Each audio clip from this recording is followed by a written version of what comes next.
আৰু কিমান দিব লাগিব? কিমানজন ষ্টুডেণ্ট হ'ব?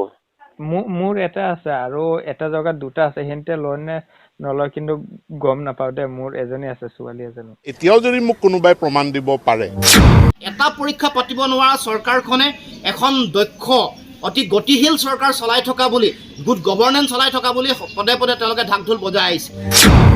ধৰক 3 তাৰিখৰ পৰা ষ্টাৰ্ট হ'লে মানে আপোনাৰ 1 তাৰিখে পেমেণ্টটো দিব লাগিব আৰু মানে 1 তাৰিখে 1 তাৰিখে হেৰি দিনাখন দিম, কি বুলি কয়, এই 2 তাৰিখে দিম। তাৰপাছত আপুনি লগ ধৰি, মইতো গোগামুখতে থাকিম না, আচ্ছা তাতে লগ ধৰি। নাই,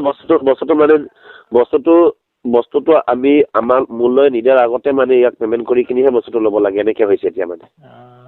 তাৰপিছত যদি কেনেবাকে নিদিয়ে, বহুত পইচা মাৰ যায় না।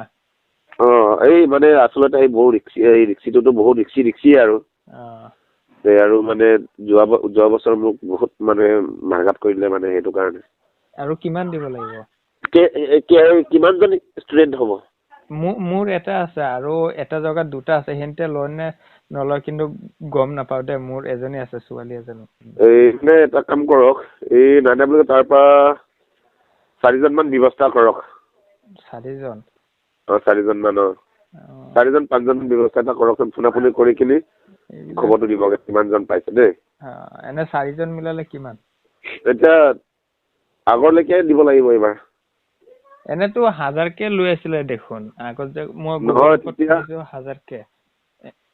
তেতিয়া কাহিনীটো 1000কে কোৱা নাছিলো, কিন্তু বস্তুটো কিবা কৰাৰ পিছত পেমেণ্টটোহে পিছত আমাক তেনেকে দিলে। যোৱাকালি মানুহটো মোলৈ ফোন কৰিছিলে, তাৰপিছত এইবাৰ কিবাটো আগতীয়াকে বিচাৰিছে দেখোন।